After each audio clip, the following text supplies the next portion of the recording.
Imagine this for a second. You're behind the wheel late at night, tired, just wanting to finish your last run. Your phone is your trusted co-pilot, the one thing you can rely on in the dark. Now, imagine that same calm voice guiding you, turn by turn, not to a customer's door, but into a meticulously planned trap. You clicked on this video because a part of you knows this is possible. And tonight, we will put you right inside that car. We've all felt that knot of anxiety, haven't we? That fleeting moment of doubt when we turn down a dark, unfamiliar road, placing our absolute faith in a machine dot. It's the silent prayer that the technology we depend on isn't being manipulated by someone who wishes us harm. That is the fear of our own vulnerability, alone, isolated, with only a glowing screen to guide us toward a predator we can't see. In this story, we won't just explore that fear. We will expose the chilling reality behind it. You are about to witness 4 true and extensively researched accounts from drivers who lived this exact nightmare. These are not stories of random glitches. They are chronicles of calculated deception, of dead-end roads that were not accidents, of abandoned industrial parks that were chosen for a reason, and of shortcuts that led directly into the hands of a human monster. We will show you what happens when the trap is set, and you are the one behind the wheel. But before we spring the trap, make sure you are subscribed to Whispered Fear and have activated the bell. It might just be the warning you need when it's already too late.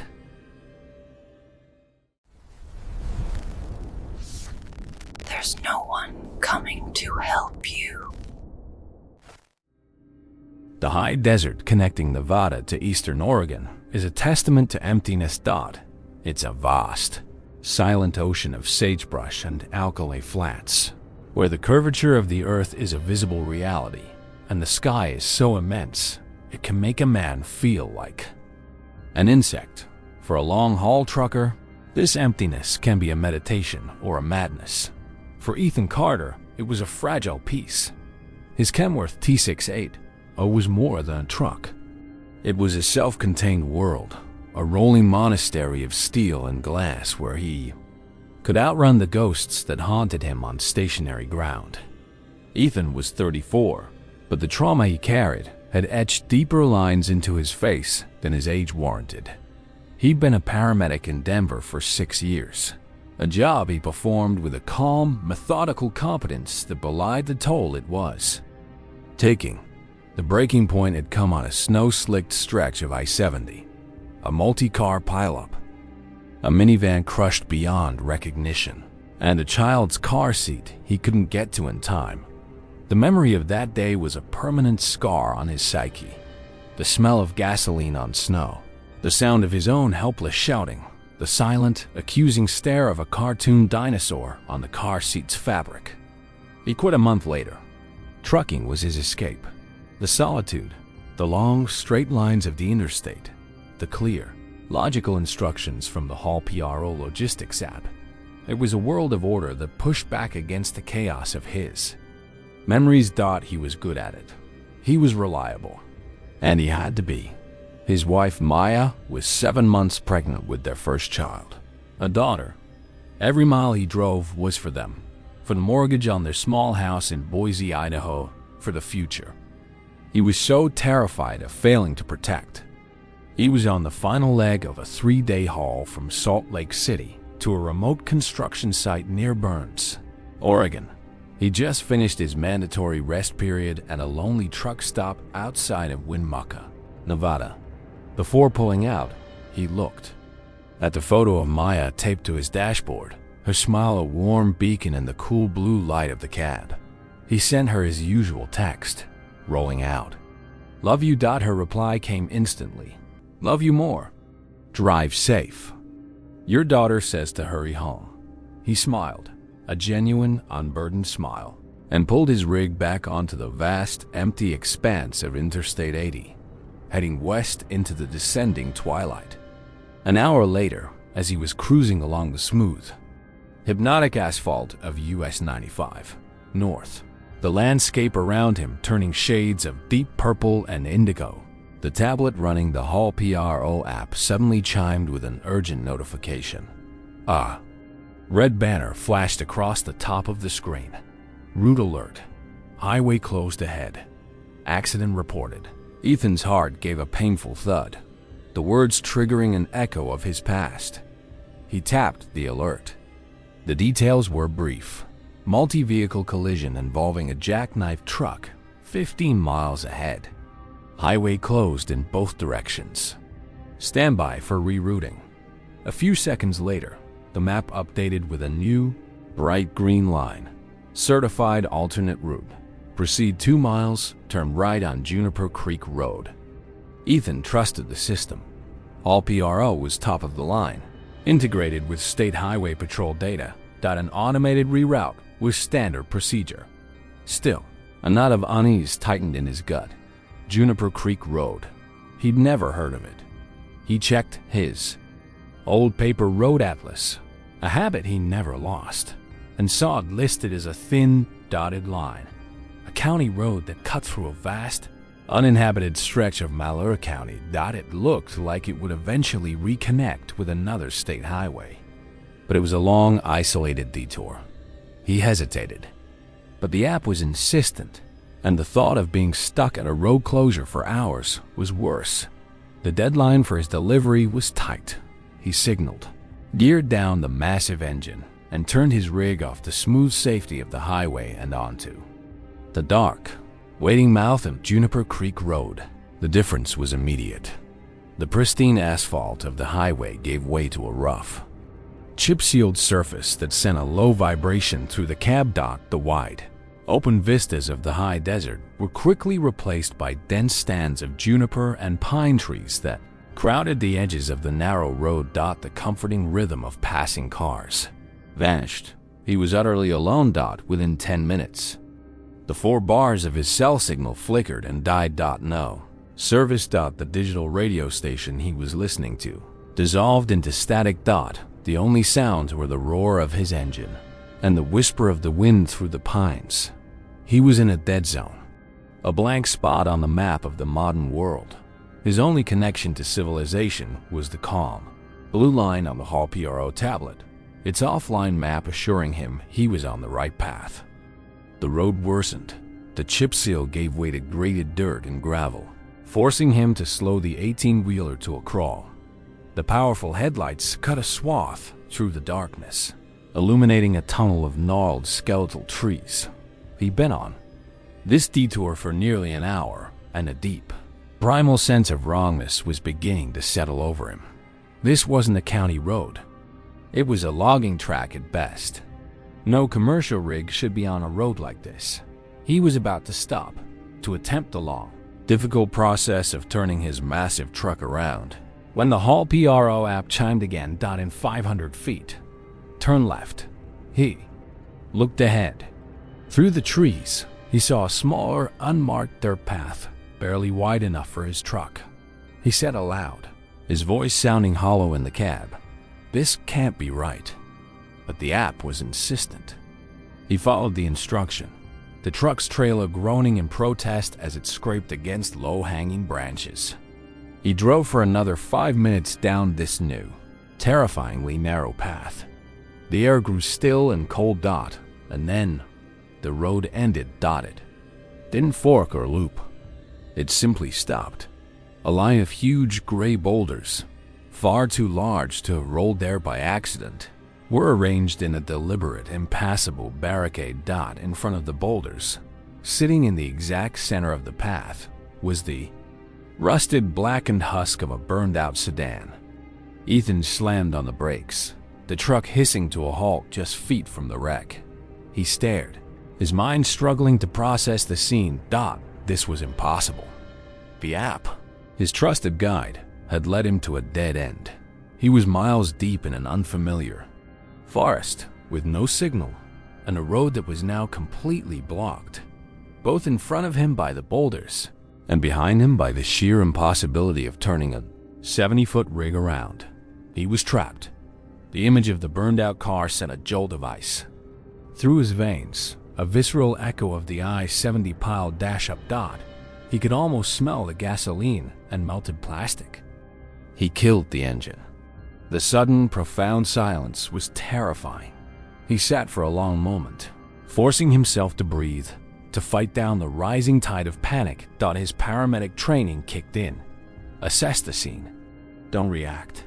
Analyze. He had to know what he was dealing with. With a heavy sense of dread, he grabbed a powerful flashlight from his door pocket, put on his heavy work gloves, and stepped out of the cab. The air was cold and crisp, smelling of pine and damp earth. His boots crunched on the gravel. He walked slowly toward the burned-out car, his flashlight beam cutting a nervous path through the darkness. The car was an older model, its frame twisted and warped by intense heat.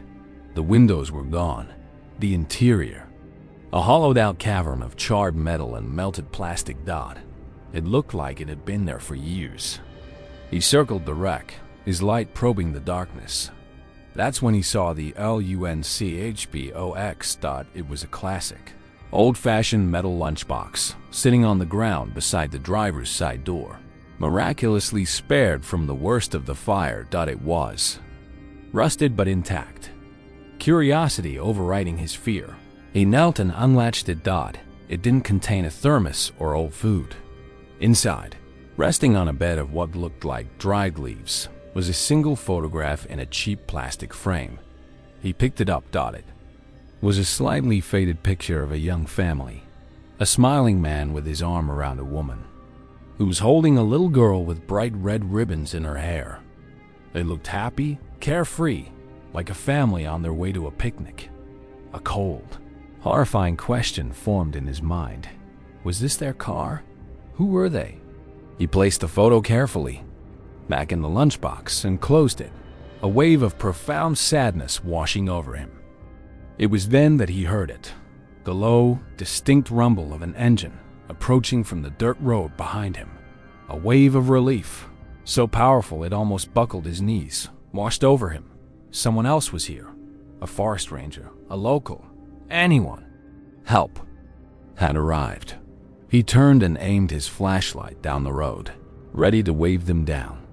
But the vehicle that emerged from the darkness was not a ranger's jeep or a friendly pickup. It was an old, beat-up tow truck, the kind with a heavy, menacing-looking crane on the back. It rumbled slowly toward him, its single working headlight cutting a sickly yellow beam through the night. It didn't stop to ask if he was okay. It rolled right past him and his rig, and then, with a screech of protesting brakes, it stopped, parking itself squarely in the middle of the narrow road, completely and utterly blocking his only way out. The driver's side door creaked open, and a man emerged. He was tall and gaunt, dressed in greasy overalls and a faded flannel shirt. He had a long, gray beard and eyes that seemed to glitter in the beam of Ethan's flashlight. He moved with a slow, deliberate confidence, not an ounce of surprise on his face. He looked at Ethan, then at the massive truck, then at the boulders, and a slow, unpleasant smile spread across his face. His voice was a low, gravelly drawl. Well now, looks like you took a wrong turn. Ethan's training kept his voice steady. My GPS sent me this way. Said it was a detour. The road's blocked. The man, who introduced himself as Silas, let out a dry chuckle. Detour? Son, this road ain't been a detour to nowhere but trouble for 20 years. Appears you're stuck good and proper. He walked a slow circle around Ethan's rig, his eyes assessing it like a predator sizing up its prey. Good news for you is, I can get you out. Got a winch on this old girl that'll pull a mountain, but it's gonna cost you. Service like this, out here in the middle of nowhere, it's a premium. It was a classic roadside scam. Ethan had heard stories, but something felt different here. This wasn't opportunistic. It felt rehearsed. How much? Ethan asked, already knowing the answer would be outrageous. Silas named a price that was 3 times what a normal tow would cost. As they talked, Ethan, the former paramedic, Notice the details. The slight, uncontrollable tremor in Silas's hands. The way his eyes kept darting into the woods. The strange, perfectly healed surgical scar on his forearm. A clean line that stood out against his weathered skin. This man was not just a simple grifter. Ethan said, That's too much. I'll have to call my company. Silas said with a grin, gesturing to the dark forest. No signal out here, son. You got the cash, or you got a long walk ahead of you. Ethan looked past Silas at the burned-out car. What's the story with that wreck? He asked, trying to change the subject. To gather more information, Silas's friendly demeanor vanished in an instant. His smile faded, and his eyes went cold and flat. His voice dropped to a low growl. Story? That's a cautionary tale. That's what happens when a fella gets stubborn. When he don't see the sense in cooperating with the folks who are trying to help him. The threat was no longer veiled. It hung in the cold night air between them, and then Silas delivered the final, terrifying blow. He glanced at Ethan's left hand, at the simple gold wedding band. A fella like that, he had a family waiting. For him too, a pretty wife, a little baby girl on the way. The world stopped. A little baby girl on the way. How could he know that? The text with Maya, the photo on his dashboard, the casual, intimate detail transformed the situation from a hijacking into something far more personal and horrifying. The diversion on the app wasn't random. It was targeted. They had hacked the system. They had chosen him. He wasn't just a random truck on the highway. He was a mark. He realized the terrible truth. This was their kill box.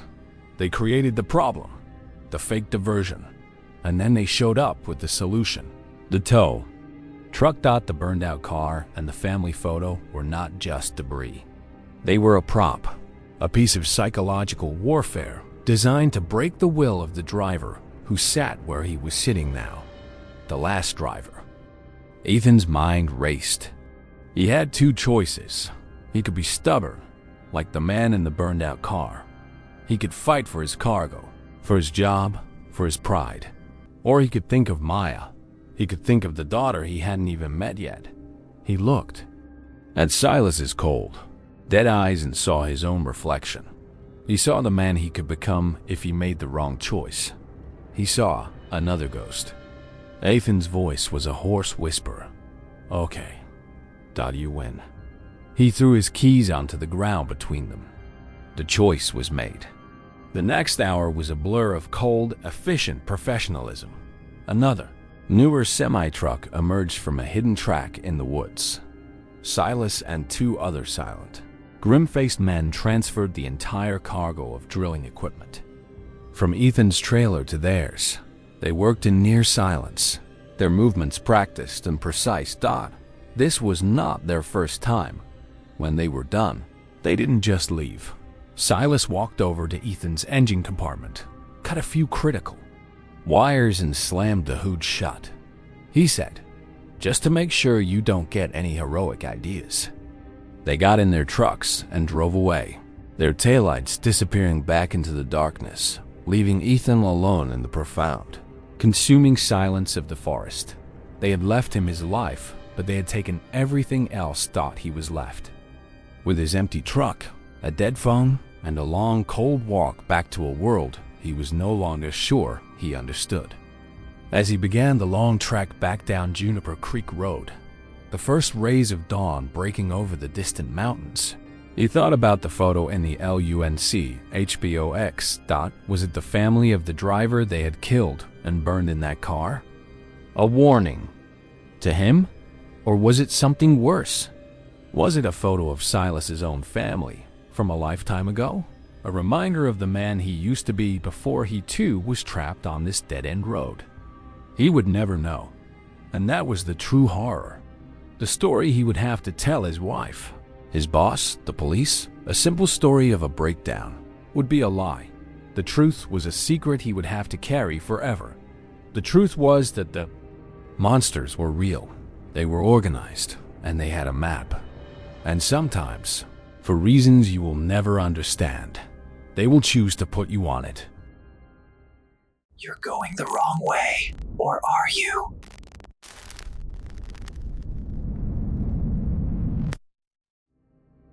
There's a specific kind of vigilance that comes with starting over. It's a low-humming paranoia, a constant state of alert that becomes second nature.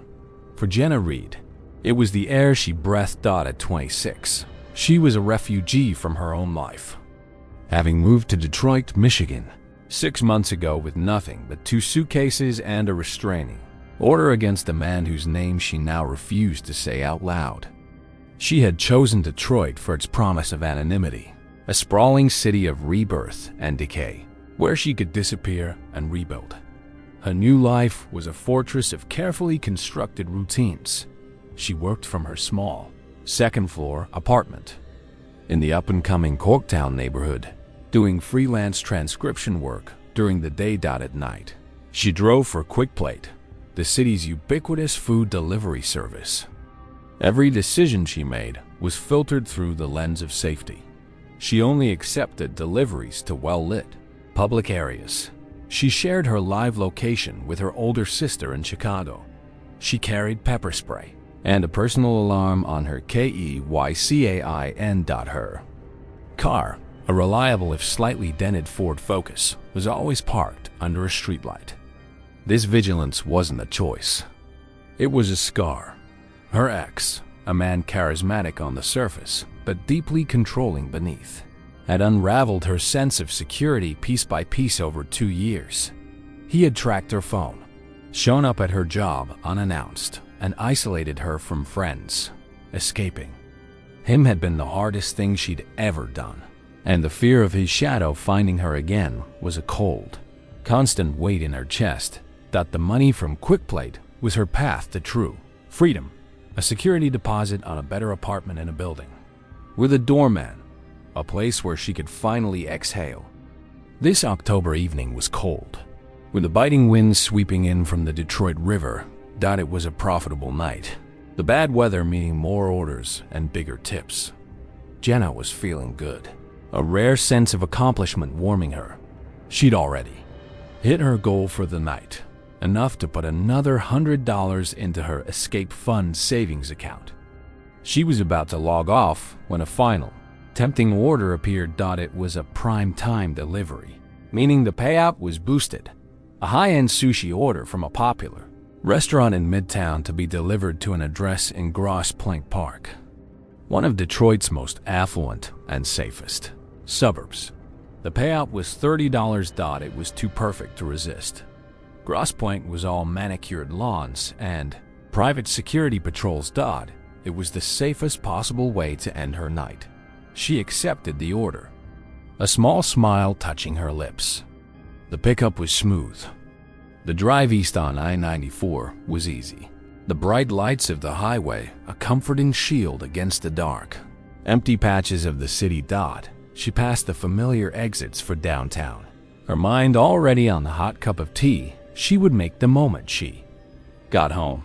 She was halfway to her destination, the GPS on her phone calmly guiding her, when the screen suddenly flashed. A bright orange banner from the QuickPlate app appeared, accompanied by a sharp chime. Customer has updated their address. Route has been recalculated. A $15 bonus has been added for your inconvenience. Jenna's heart sank. She felt an immediate, sharp spike of anxiety. This was her number one rule: never accept mid-delivery address changes. It was almost always a red flag. She was about to tap the cancel order button, her training screaming at her to abandon this run, when she saw the new address. It wasn't just a few blocks away. It was a completely different part of the city. The app was now directing her to exit the highway and head west, deep into the city's industrial core. But it was the bonus that made her hesitate. $15. On top of the $30, she was already getting $45 for one delivery. That was almost a quarter of what she needed for the application fee on a new apartment she'd seen. Online. Her caution warred with her desperation. She looked at the app. It was an official update, processed through the system, The customer must have made a mistake. It happened. And the app was supposed to be secure, right? She took a breath, her financial need winning the silent battle against her instincts. Against her better judgment, she flicked on her turn signal and took the next exit, her car looping back around, heading west into the darkness. The change in scenery was as abrupt as it was unsettling. The well-maintained lanes of the highway gave way to the cracked, broken pavement of Grand River Avenue. The farther west she drove, the more the city seemed to decay around her. Thriving businesses were replaced by boarded-up storefronts, their windows like vacant eyes. The streetlights grew sparse, casting long, sickly yellow pools of light separated by stretches of profound darkness. She passed the hulking, skeletal remains of the old Packard automotive plant, a city block of urban ruin, its graffiti-covered walls a testament to a forgotten era. The air itself seemed to change, carrying the faint metallic scent of rust and damp, decaying brick. This was a part of Detroit she had actively avoided. It was a place where the city's ghosts felt all too real. Her knuckles were white on the steering wheel. She had her thumb hovering over the emergency contact button on her phone. But the quick plate app remained a beacon of calm, its blue line guiding her confidently deeper into the industrial labyrinth. In 500 feet, turned right onto Concourse Street.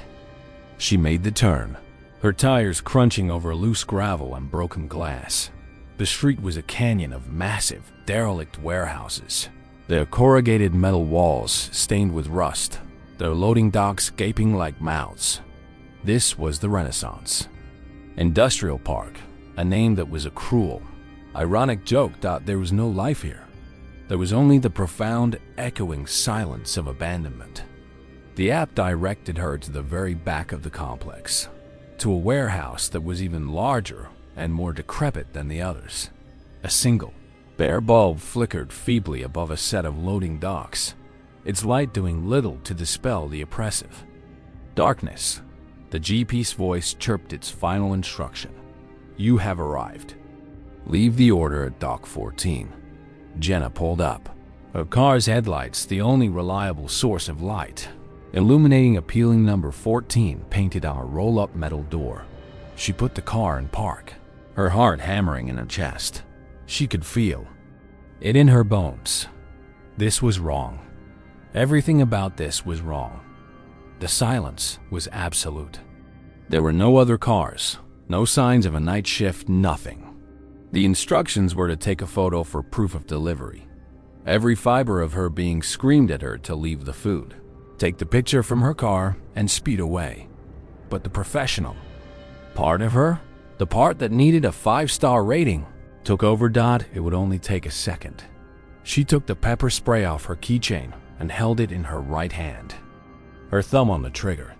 She got out of the car, leaving the door ajar and the engine running. The cold wind whipped around the corner of the building, carrying with it the sound of something rattling, like a loose piece of sheet metal, a lonely, rhythmic sound in the vast silence.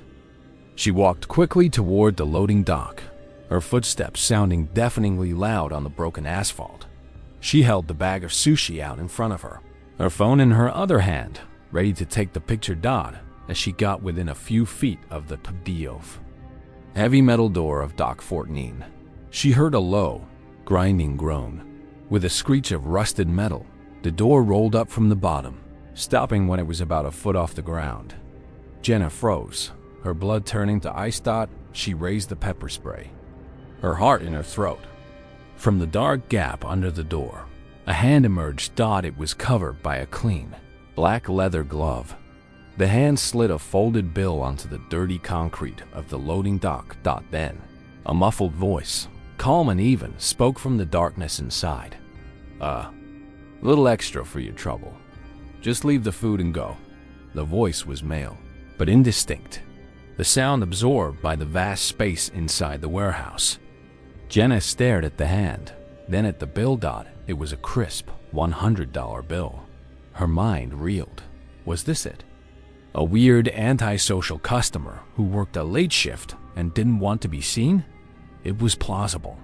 Frightening, but plausible. The money was real. It was more than 2 nights' worth of work.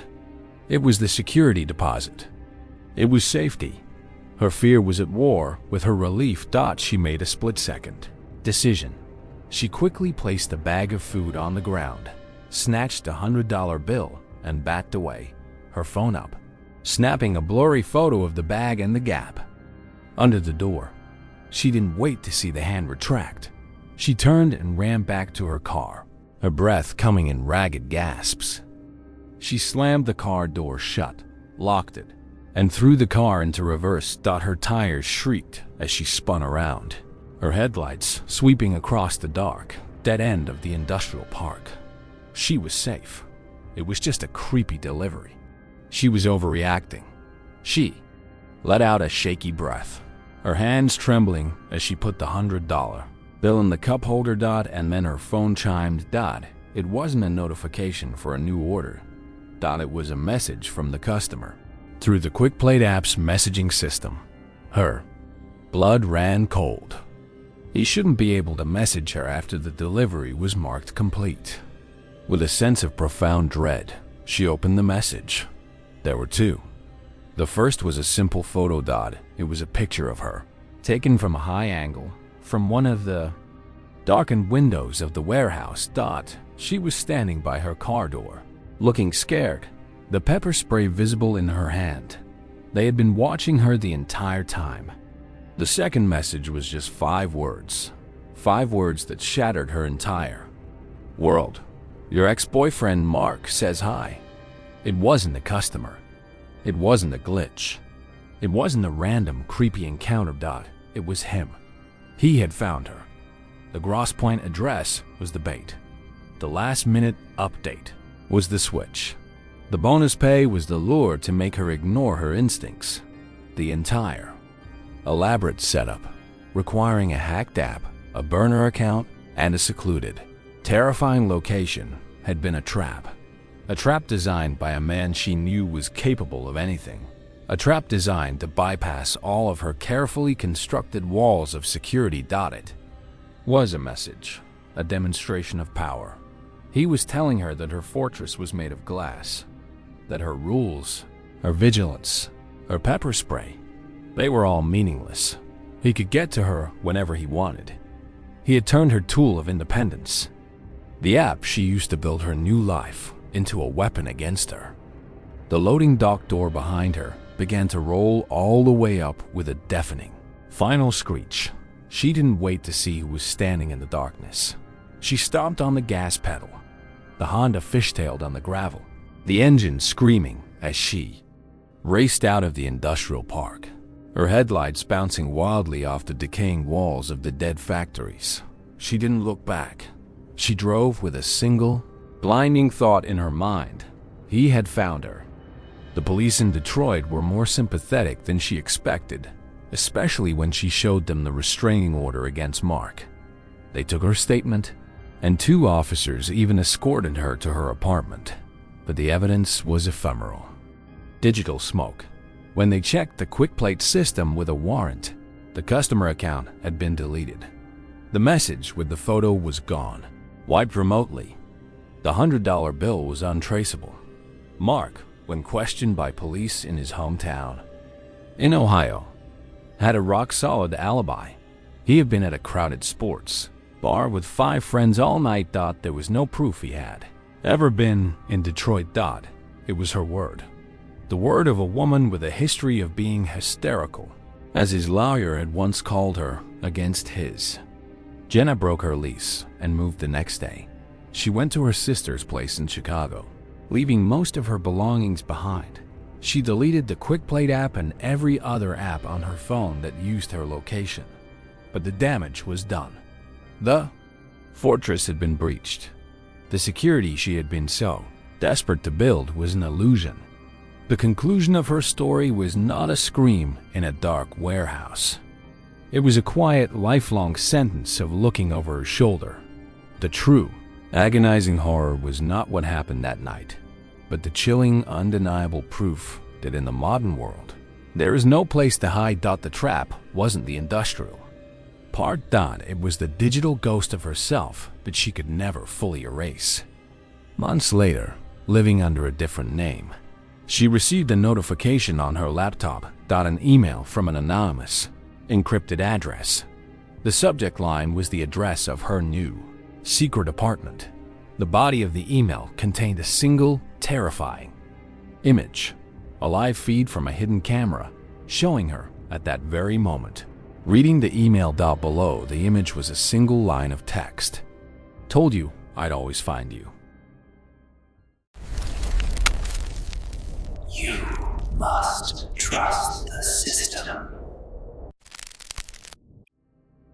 There's a unique dialect spoken between an old trucker and his rig dot. It's a language of vibrations, of subtle shifts in the engine's tone, of the specific groan the air brakes make on a cold morning. For Frank Miller, his 1998 Peterbilt 379 was the most honest conversation partner he'd ever had at 58. Frank was a relic from an analog era, a man whose hands were permanently stained with the grease and grit of a life spent on the road. He navigated not by the sterile voice of a satellite, but by the worn, creased pages of a Rand McNally road atlas that lived permanently on his passenger seat. But the world had changed, and to survive, Frank had to change with it, a fact that sat like gravel in his gut. His small, independent company, Miller Freight, was drowning. The regulation, soaring fuel costs, and the rise of massive logistics corporations had bled him dry. He and his wife, Linda, were facing the grim reality of foreclosure on their modest home in rural Pennsylvania. The ghosts of unpaid invoices and threatening letters from the bank haunted their quiet evenings. This run was his last desperate gamble, a high-value, high-risk contract to transport a state-of-the-art MRI magnet, a fragile, multi-million-dollar piece of equipment from a manufacturer in Pittsburgh to a new rural hospital deep in the mountains of West Virginia. The client, a powerful medical tech conglomerate, had one non-negotiable condition. For insurance purposes, the driver had to use their proprietary logistics app, SmartHaul, and follow its prescribed route to the letter. No deviations. For Frank, it was a bitter pill to swallow.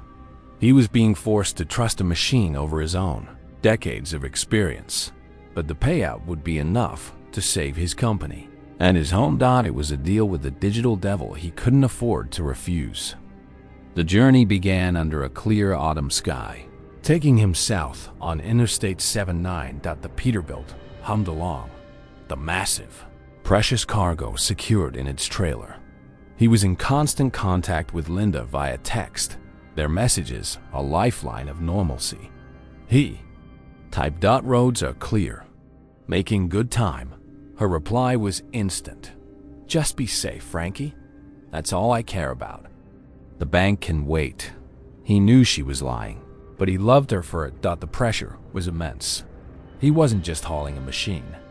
He was hauling their entire future, a future that felt as fragile as the superconducting coils in the magnet behind him. As he crossed into West Virginia, the landscape began to buckle and fold, rising into the ancient, weathered peaks of the Appalachians. The sky, once clear, turned a bruised, ominous shade of gray. A light rain began to fall, quickly intensifying into a torrential downpour. His phone buzzed. It was a statewide weather alert. Flash flood warning for Braxton and Webster counties. Moments later, the SmartHaul tablet chimed loudly. A red banner appeared. Route alert. Mudslide risk detected. On US 19 ahead. Official emergency services. Detour initiated. The map flickered, and the familiar, wide line of the US highway was replaced by a new, winding green route that snaked off into the mountains. A notification read, "To maintain cargo insurance and contract compliance. This detour must be followed." Frank's gut clenched. His paper atlas showed the new route, County Road 42, as a thin, treacherous line, a road notorious for its hairpin turns and steep grades. especially in wet weather. His experience screamed at him to pull over, to wait out the storm, but the app was insistent. The contract was clear. Deviation meant termination and financial ruin. He was a cog in a machine now, and the machine was telling him to turn. With a heavy sigh that fogged the inside of his windshield, he took the exit, leaving the safety of the interstate behind. The Appalachian forest closed in around him like a fist. The road was a slick, narrow ribbon of asphalt clinging to the side of the mountain. The rain came down in blinding sheets, and a thick, disorienting fog rolled up from the valleys, reducing visibility to less than 50 feet. The world shrank to the small, illuminated bubble of his cab. His radio dissolved into a hiss of static. He was utterly alone, climbing deeper into a world of dripping trees and shifting shadows. The Smart Haul app was his only guide. Its calm blue line, a stark contrast to the chaotic, dangerous reality outside his windows. It felt less like a guide and more like a leash. For over an hour, he navigated the treacherous route, his massive rig groaning in protest on the tight turns. The app rerouted him twice more, onto even smaller, more neglected state routes, each one taking him further from anything that resembled civilization. He was in the heart of coal country, a land of forgotten mines and ghost towns. The fog was so thick now, it felt like driving through milk. Then came the final instruction. In 1,000 feet, turn right onto Black Fork River Road. Frank knew that road by reputation. It had been decommissioned years ago, after the coal mine it serviced had shut down. No one used it. It wasn't on his paper map, but the app was absolute. He made the turn. The road was barely a road at all. It was a crumbling track of broken asphalt, being slowly reclaimed by the forest. Weeds grew through cracks in the pavement. After a mile of bone-jarring progress, he saw it. A rusted iron trestle bridge, a skeletal relic of the industrial age, loomed out of the fog, and blocking its entrance was a set of massive, moss-covered concrete barriers. Faded, peeling signs, some riddled with buckshot holes, proclaimed bridge closed, condemned, and danger, structural failure. Through the fog, he could see that a section in the middle of the bridge was visibly sagging, with entire planks of the roadbed missing, revealing the churning, brown, flood-swollen river raging just a few dozen feet below. Frank slammed on the brakes, the air brakes hissing in protest. He stared at the scene, a cold, sickening dread washing over him. The app had led him here, to this, a condemned, partially collapsed bridge. He looked at the tablet. The blue line continued serenely across the bridge icon, and a calm, text-to-speech voice announced, "Proceed across bridge to continue en route." For a moment, he thought it had to be a catastrophic glitch, a mapping error. He tried to find another route on the app, to force it to recalculate, but the software was rigid. Every attempt was met with a shrill, digital warning. Route deviation will void insurance and terminate contract. He was being commanded to do the impossible, to commit vehicular suicide by a piece of software. He grabbed his phone. No service, but the Smart Haul tablet had a satellite connection for emergencies. He found the contact support button and pressed it. After a few seconds of digital chirping, a voice answered. It was a woman, her tone calm, professional, and utterly detached. Smart Haul Logistics Support, this is dispatch. How can I assist you, driver? Frank's words came out in a panicked rush. My name is Frank Miller. Your app has led me to a condemned bridge. It's the Black Fork River Bridge on Old Mining Road. It's collapsed. I can't cross, but the app is telling me I have to.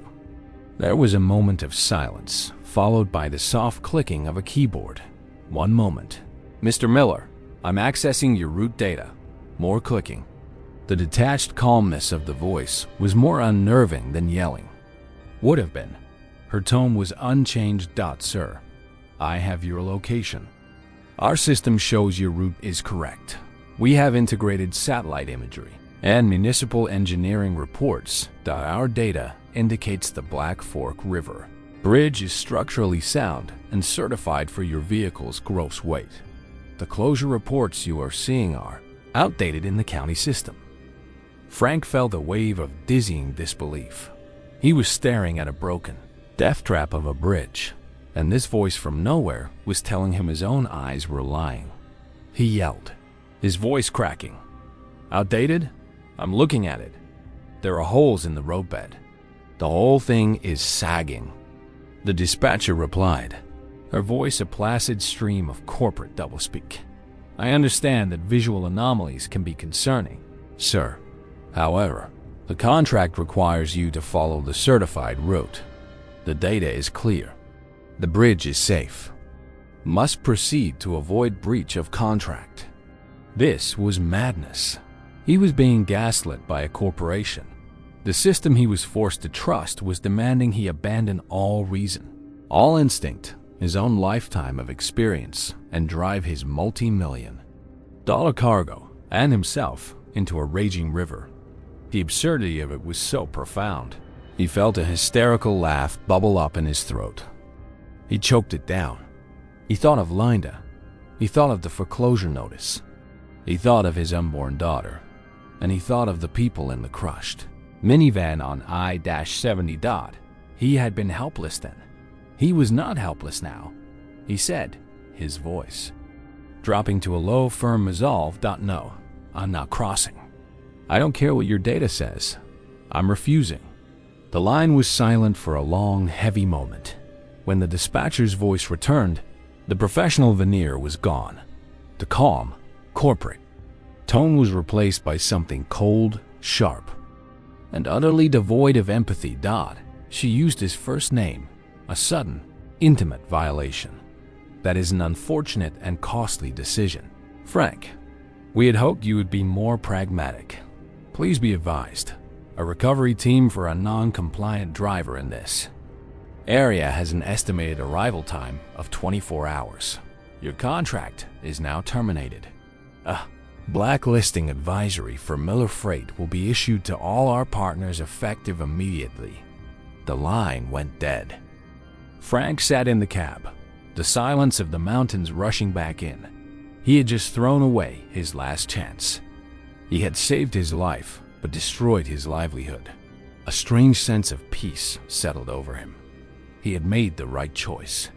He had trusted himself. He was about to begin the long, nightmarish process of trying to back his rig up the mountain road when he heard it. A low, powerful rumble. It wasn't coming from behind him. It was coming from the other side of the bridge. Through the thick, swirling fog, a pair of powerful LED headlights cut through the gloom. A massive, modern, heavy-duty wrecker truck, the kind used for pulling semi-trucks out of ravines, rolled slowly out of the woods on the far side and onto the approach of the bridge. Its weight made the entire iron structure groan and shift. The sound of protesting metal echoing through the valley. It stopped, its lights pinning Frank in their intense white glare. They hadn't been lying that the bridge could hold the weight of a truck. They just hadn't told him there would already be one on it. The chilling realization washed over him. This was never a detour. It was a destination. The mudslide, the emergency alert. It was all a lie, a carefully constructed narrative to force him onto this road. This was the test. The bridge was the test. They weren't trying to get the cargo to the hospital. They were trying to get him to this exact spot. Why? He didn't know. Maybe it was an insurance scam, lure a driver into a natural disaster and collect on the multi-million-dollar cargo. Maybe it was something worse. The wrecker on the other side didn't move. It just sat there, its engine a low, predatory growl, its headlights like the unblinking eyes of a monster. It was a silent, terrifying message. We know you're here. We were waiting. Frank didn't wait to find out their intentions. His survival instincts, honed over 30 years on the road, took over. He slammed the truck into reverse. The next 2 hours were the most intense and skillful driving of his life. He navigated the massive rig backwards up the winding, narrow, fog-shrouded mountain road. Every turn was a blind guess. The trailer scraped against rock walls, sending showers of sparks into the darkness. The tires slipped on the wet asphalt, the whole rig groaning and threatening to slide into the ravine below. But he didn't stop.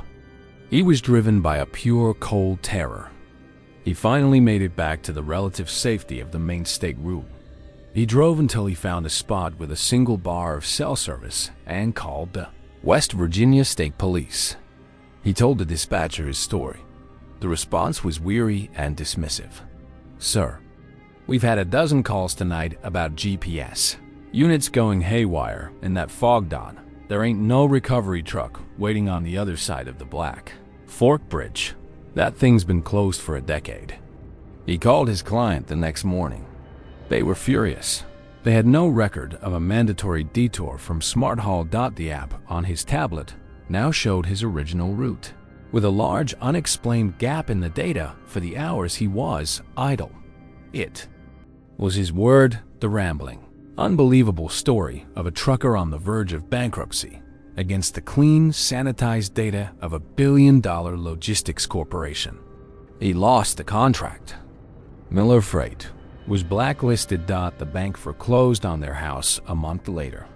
The official story was that he had failed to complete a delivery. The truth was a story he could only tell his wife, a story no one else would ever believe. The final, soul-crushing piece of the puzzle came a week after the incident. He was watching the Charleston news. A small report at the end of the broadcast.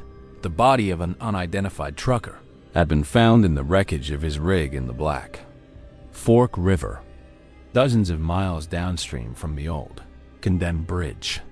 The authorities speculated he had ignored the warning signs and tried to cross during the flash flood. Frank stared at the screen, his blood turning to ice. He hadn't been the only one. He wasn't the first driver they had sent to that bridge. He was just the first one who had refused to cross. And that was the agonizing truth he would live with forever. He was alive because he had failed, but in doing so, he had uncovered a cold, corporate darkness that could lure a man to his death and then erase him from the map with a single keystroke, leaving nothing behind but a ghost in the system and a story no one would ever believe. There's no way out. Efficiency is the currency of the modern hustle. Every saved second, every optimized route is a small victory in the relentless battle against time and financial pressure.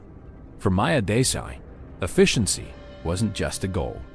It was an ideology. At 21, she was a third-year journalism student at Johns Hopkins University in Baltimore, Maryland, and she approached her life with the meticulous precision of an investigative reporter. Her days were a color-coded schedule of classes, study sessions, and work. The work was driving for SwiftEats, a delivery app she had mastered with algorithmic coldness. She knew the traffic patterns of Baltimore better than the back of her hand. She knew which restaurants wasted time, and she knew that a 10-minute delay could be the difference between hitting her nightly goal or falling short. Her ambition was a quiet, burning fire. She was determined to graduate without the mountain of student loan debt that had buried her parents. Every dollar she earned was a brick in the foundation of an independent future, a future where she wouldn't be beholden to anyone. This drive made her seem older than her years. While her friends were out at bars in Fells Point, she was navigating the late-night streets, her car a mobile command center, her ears filled not with music, but with podcasts on economics and global politics. She was smart, tech-savvy, and possessed a degree of youthful overconfidence that made her believe she could outwit any system. She saw the city not as a place of random chaos, but as a data set to be analyzed and optimized. This belief in her own ability to control the Variables was both her greatest strength and her most profound vulnerability. The night was a typical humid Baltimore Friday. The air was thick and smelled of the harbor, and hot asphalt. Traffic was a nightmare. An accident on the Jones Falls Expressway. The I-83 had choked the city's main artery, turning every major road into a parking lot. It was the kind of night that frustrated less experienced drivers. But for Maya, it was a challenge, a puzzle. She was in her reliable 2019 Hyundai Elantra, the smell of a high-end car odor filling the car. The destination was a student apartment building near the Hopkins campus. A simple, straightforward run, ruined by the citywide gridlock. Her original ETA of 15 minutes had ballooned to 45. She was stewing in frustration, watching the sea of red taillights in front of her, when her Swift Eats app chimed. It was the notification she had been hoping for. A banner appeared, displaying the app's signature, friendly logo. Heavy traffic detected. New, faster AI-optimized route available. Save an estimated 14 minutes. The app displayed the new route, a complex series of turns that bypassed the main roads, weaving through a section of the city just west of the main expressway. For Maya, whose entire strategy was built on shaving off minutes, this was a godsend. It was the system working for her, a reward for her patience. She didn't hesitate. She tapped accept new route. The app's voice directed her off the main road and into a part of Baltimore she had only ever seen from the elevated highway. The transition was stark. The polished storefronts and historic brick townhouses gave way to a landscape of urban decay. The roads narrowed. The pavement became a patchwork of asphalt and potholes. She drove past long abandoned canneries and textile mills, their brick facades crumbling, their multi-paned windows shattered like vacant, broken eyes. The streetlights flickered, some dead, altogether, casting the street in an uneasy twilight. The confident voice of the economics podcast on her speakers began to break up as her cell signal weakened, finally dissolving into a hiss of static. She turned it off. The only sound now was the low hum of her engine and the unsettling silence of a forgotten part of the city. The GPS instructed, turn left onto Clipper Mill Alley. Maya paused. An alley. Her own internal safety rules usually forbade cutting through alleys, especially at night. But this wasn't a random choice. This was the optimal route, chosen by an AI with access to more real-time data than she could ever have. It was the logical, efficient choice. She trusted the data. She made the turn. The alley was a claustrophobic canyon of dark, red brick. It was a one-way street, barely wider than her car. The walls on either side so close, she felt she could reach out and touch them. The air was heavy with the smell of damp decay and stagnant water. High above, a single caged fluorescent bulb cast a sickly greenish-white light that seemed to be absorbed by the oppressive darkness rather than illuminating it. The walls were a chaotic mural of overlapping graffiti, faded tags from decades past painted over with newer, more aggressive designs. The ground was littered with debris. It was the kind of place you hurry through, the kind of place you feel with a primal instinct is wrong. She was about halfway down the alley when her headlights illuminated the obstruction. A massive, industrial-sized dumpster, the kind used for construction debris, had been dragged across the narrow passage, completely blocking her path. It wasn't pushed to the side. It was positioned perfectly in the middle, a solid, immovable wall of rusted green metal. Maya stopped the car, her first feeling a hot flash of pure annoyance. Someone had illegally dumped it, or kids were playing a stupid prank. The alley was too narrow to turn around. She would have to reverse the entire way out. A 14-minute shortcut had just turned into a 20-minute delay. She let out an exasperated sigh, muttering a curse under her breath, and shifted the car into reverse. She glanced at her rearview mirror to begin the slow, careful process of backing out. And her blood ran cold. A large, windowless white van had pulled into the entrance of the alley behind her, its front bumper just inches from the alley's mouth, completely blocking her exit. Its engine was off. Its headlights were off. It sat there in the gloom, a silent white tombstone sealing her in. It wasn't a prank. It wasn't a coincidence. The traffic jam, the optimized shortcut, the dumpster, the van. Each piece clicked into place in her mind with the cold, horrifying certainty of a well-oiled machine. This was a trap, a perfectly coordinated, intelligent, and inescapable trap, and she had driven into it willingly, led by her own pride and her unwavering faith in the system. Panic, an emotion she rarely allowed herself to feel, seized her. Her training, her carefully constructed rules of safety were useless. She was boxed in. She immediately locked her doors, the click of the lock sounding pathetic in the silence. She grabbed her phone, her fingers trembling as she dialed 911. The call connected. The voice of a calm, professional dispatcher, a lifeline in the suffocating darkness. 911. What's your emergency? Maya blurted out, her voice a high, thin whisper. I'm trapped. I'm in an alley. I think it's called Clipper Mill Alley. There's a dumpster in front of me and a white van has blocked me in from behind. Please. You have to send someone. The dispatcher's voice was calm. Okay, ma'am, stay calm. Can you confirm your location? I'm not showing a Clipper Mill Alley on the official city grid. Maya's heart sank. She repeated the name, her voice rising in hysteria. The app, my GPS, it sent me here. The dispatcher's voice was still calm, but now tinged with a bureaucratic weariness. A lot of these old service alleys aren't on the public maps anymore. Without a cross street or an address, I can't pinpoint you. Can you see any street signs? Maya looked around frantically. There was nothing, just brick darkness and the single, flickering green light. The system that had led her into the maze was useless in getting her out. She was in a ghost space, a blind spot in the cities. All-seeing eye. And then came the waiting. The van behind her remained silent and dark. No one got out. Nothing happened. And that was the purest form of terror. It wasn't the violence of an attack.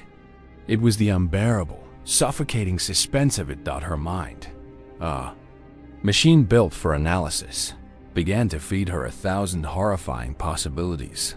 Robbery, carjacking, kidnapping. Worst. Every tiny sound, the drip of water from a pipe, the scuttling of a rat in the debris, was magnified into a looming threat. Minutes stretched into an agonizing eternity. The silence was a weapon designed to break her down, to marinate her in fear. Then, a new sound, soft, rhythmic, a gentle tap, tap, tap, tap. It was coming from the brick wall of the warehouse, right next to her driver's side window. It wasn't random. It was a pattern, Morse code. Her grandfather had tried to teach her once, a game they played, but she couldn't remember any of it now. The tapping was a language she couldn't understand, a secret being communicated just inches from her head. The sound was methodical, patient, and utterly terrifying. It was the sound of intelligent life, confirming that she was being observed from a place she couldn't see. The tapping stopped. The silence rushed back in, heavier than before. Her phone buzzed in her lap, making her jump with a small scream. It wasn't the dispatcher. It was a text message from an unknown. Block number. With a shaking hand, she read, We see you. The driver of the van is just a gatekeeper. He's not the one you should be afraid of. We are. The text message was a paradigm shift in her. Understanding of the horror. The threat wasn't the brute in the van behind her. The van was just a cork in the bottle. The real threat, the intelligent, patient, calculating threat, was inside the walls. The people who had been tapping. She looked up at the rows of dark, shattered windows on the second and third floors of the warehouse. She imagined them up there, in the darkness, looking down at her, at their little experiment in the maze. The delivery, the food getting cold in her passenger seat. It was all irrelevant. She was the package that had been delivered. The shortcut wasn't for her. It was for them. A shortcut that brought a fresh subject directly to their laboratory. What did they want? The question was a black hole in her mind. Were they a gang? A cult? Or something she couldn't even begin to comprehend? The ambiguity was a form of torture in itself, and as she stared at the dark windows, a new, even more horrifying thought took root. This wasn't just a trap. It was a performance, and she was the unwilling star. Suddenly, the van's engine roared to life. Its high beams flashed on, flooding her car and the alley with blinding, white light. She threw her arm up to shield her eyes, her heart seizing. This was it. The waiting was over. The performance was about to begin. But then, as quickly as it started, the van's engine revved once, and it began to move. It reversed slowly out of the alley, its headlights swinging away. And then it turned onto the street and drove off into the night, disappearing as silently as it had arrived. The path was clear. She was being let go. She didn't question it. She didn't wait. She slammed the car into reverse, her tires screeching, on the loose gravel, and shot backwards out of the alley. She didn't look at the warehouse windows. She didn't want to see a face looking back. She burst out onto the empty street and drove, her foot pressed to the floor, not stopping until she was back in the bright, chaotic, beautiful sanctuary of the interstate, surrounded by other cars, by other people, by the normal world. The police report was a dead-end. An unmappable alley, a mysterious van with no license plate, a threatening text from a blocked number that could no longer be traced. The official theory was that it was a sophisticated, new gang initiation or a carjacking attempt that was aborted for unknown reasons. It was a file destined for a dusty cabinet. But Maya knew it was more than that. The conclusion to her story didn't come that night. It came 3 months later. In a lecture hall at Johns Hopkins. Her investigative journalism professor, a man named Dr. Alpert, was discussing the concept of urban ghost grids, the unmapped, forgotten spaces within a modern city. He talked about abandoned subway tunnels, forgotten service corridors, and decommissioned alleys that had been wiped from official maps but still existed in reality. He then mentioned a dark, growing subculture on the fringes of the internet. They called themselves urban cartographers, or game masters. These were highly tech-savvy, nihilistic groups who mapped these ghost spaces and used them as their personal playgrounds. Their games were elaborate, real-world psychological experiments. And their favorite pawns, he said, were delivery drivers, predictable, trackable, and always on a deadline. They would use their knowledge of the city's hidden infrastructure and their ability to manipulate routing algorithms to lure drivers into these forgotten spaces, simply to observe and document their reactions to fear and confusion. Maya sat frozen in her lecture seat, the blood draining from her face.